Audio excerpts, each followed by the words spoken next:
দিয়ে শুধু শুনবেন। সারাদিন রোজা রেখেছি, আল্লাহর ইবাদত পালন করেছি। রোজা রাখা আল্লাহর কি হুকুম না? যেমন আল্লাহ বললেন সূরা বাকারায়, আল্লাহ সুবহানাহু বললেন 283 নম্বর আয়াতে, ইয়া আইয়ুহাল্লাযীনা আমানু, ওহে যারা ঈমান এনেছ, কুতিবা আলাইকুমুস সিয়াম, তোমাদের উপর রমাদানের রোজাকে ফরজ করা হয়েছে, কামা কুতিবা আলাল্লাযীনা মিন ক্বাবলিকুম লাআল্লাকুম তাত্তাকুন, তোমাদের পূর্ববর্তীগণদের উপরও ঠিক অনুরূপভাবে রোজাকে ফরজ করা হয়েছিল, যে যাতে তোমরা মুত্তাকি হতে পারো। মুত্তাকির অনেক অর্থ রয়েছে, তাত্তাকুন এখানে বলেছেন আল্লাহ সুবহানাহু ওয়া তাআলা, যাতে আমরা বিরত থাকতে পারি। যাতে আমরা মুত্তাকি মানে কি বলেছেন আল্লাহ? তোমরা বিরত থাকতে পারো। কি থেকে বিরত থাকতে পারো? সারাদিন রোজা রেখেছেন, আপনি সারা মাস সিগারেট খেয়েছেন, সারা বছর সিগারেট খেয়েছেন, একটা মাস সিগারেট খেয়েছেন, অথচ এটা থেকে বিরত থাকতে পারেননি। আল্লাহ সুবহানাহু ওয়া তাআলা বললেন, তোমার রোজা থাকা, তোমার না খেয়ে থাকা, আমার ইবাদত করা আমি আল্লাহর কোনো প্রয়োজন ছিল না। আল্লাহ তাত্তাকুন দিয়ে বুঝিয়েছেন তুমি বিরত যাতে থাকতে পারো, আল্লাহর ইবাদত করে, আল্লাহর এই হুকুমটা পালন করে, অন্য অন্য পাপের রাস্তাকে বন্ধ করে দিয়ে তুমি যাতে বিরত থাকতে পারো।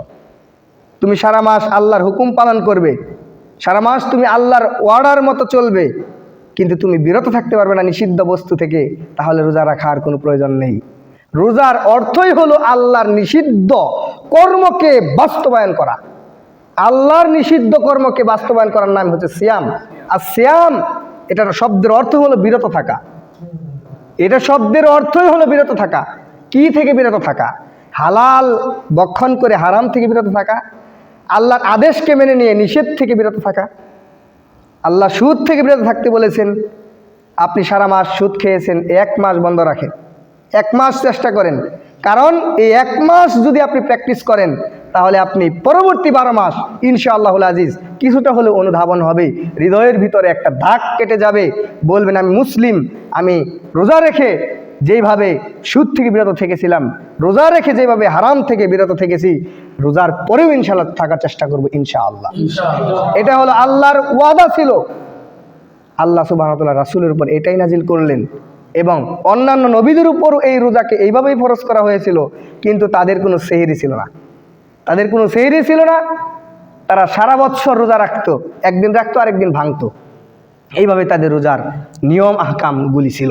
কিন্তু আমাদের নবী সাল্লাল্লাহু আলাইহি সাল্লামের উপর ওহী নাজিল করে কিছুটা কম করা হলো, এবং 1 মাস রমাদান মাসেই শুধু রোজাকে ফরজ করা হলো। এটা শুধু আমাদের জন্য, কিন্তু এই মাসে এসেও আমরা বিরত থাকতে পারি না। আল্লাহর যে হুকুম নিষেধাজ্ঞা রয়েছে, কোরআনে নিষেধ করেছে, রাসূলের মাধ্যমে নিষেধ করেছে, এগুলি আমরা বিরত থাকতে পারি না। সুতরাং আমাদের এই মাসটা কিভাবে যে চলে যাচ্ছে, রাসূল সাল্লাল্লাহু আলাইহি ওয়াসাল্লাম হয়তো বা 2 দিন বা 1 দিন আছে, যদি 29টি হয় তাহলে তো কালকেই শেষ, আর যদি 30টা হয় তাহলে আরেক দিন আরেকটা রোজা রাখতে হবে।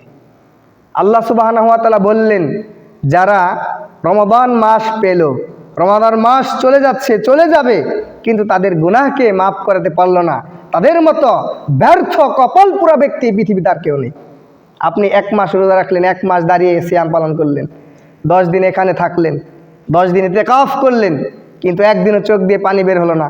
আজকে শেষ দিন, আজকে আল্লাহর জন্য, শুধুমাত্র আল্লাহর জন্য, আল্লাহর উদ্দেশ্যেই আপনি আপনার পাপের কথা স্মরণ করে আল্লাহর কাছে বলে বলে কান্নাকাটি করেন।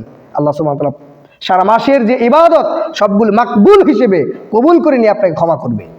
আপনি আজকেই আল্লাহ সুবহানাহু ওয়া তাআলার কাছে বলেন, ইয়া রাব্বুল আলামিন ইজ্জাত, তুমি আমাদের বিগত বছরের গুনাহকে ক্ষমা করো, এবং এই 30 দিন যে আমরা 28 দিন যে আমরা রোজা রাখলাম, সিয়াম পালন করলাম, এগুলির মধ্যে যতটুকু ভুল ভ্রান্তি হয়েছে এগুলি তুমি ক্ষমা করো জাকাতুল ফিতরের মাধ্যমে।